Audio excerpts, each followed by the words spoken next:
This is a 96 Explorer 400, and it blows antifreeze out of the top of this coolant tank here when it's running.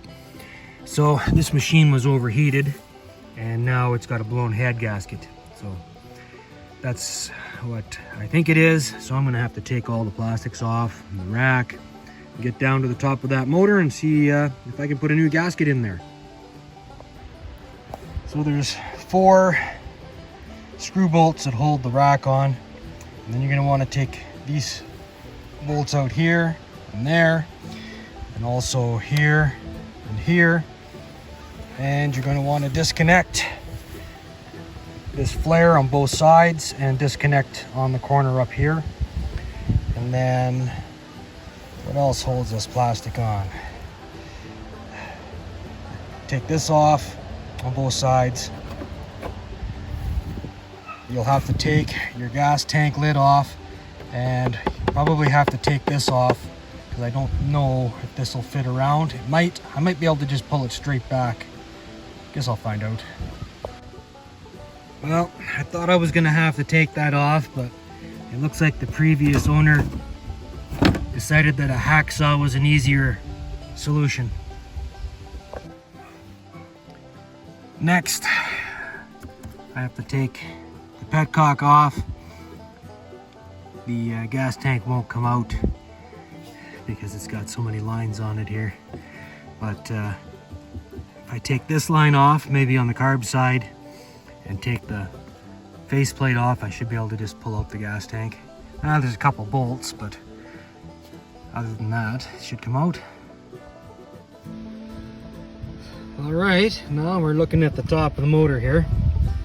So I'm going to get something to collect antifreeze, disconnect that line. Going to leave that on there and just pull the probe, I think. Wow, look at that, eh? And then I'm going to take the top off. So I managed to pull that out. I got to wiggle it around a bit because it hangs up on the studs. But as you can see, some of these studs are pretty dirty. So I'm going to clean those up. I'm going to make sure that this surface is clean. And then I'm going to set my new gasket in place. Well, I guess I'm going to make sure the bottom of the head is clean too.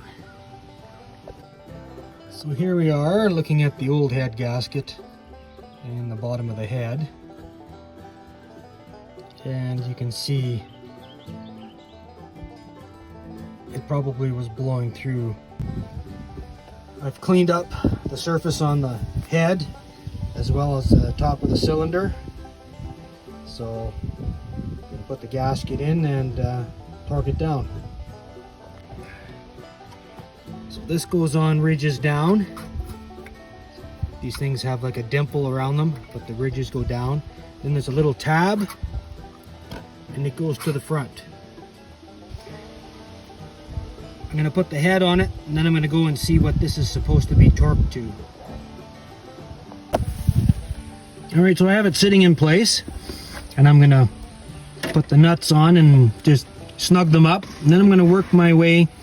I'm going to go corner to corner, corner to corner, and then snug it down, and then I'm going to torque it down to 20 foot-pounds. So it's supposed to be between 18 and 20.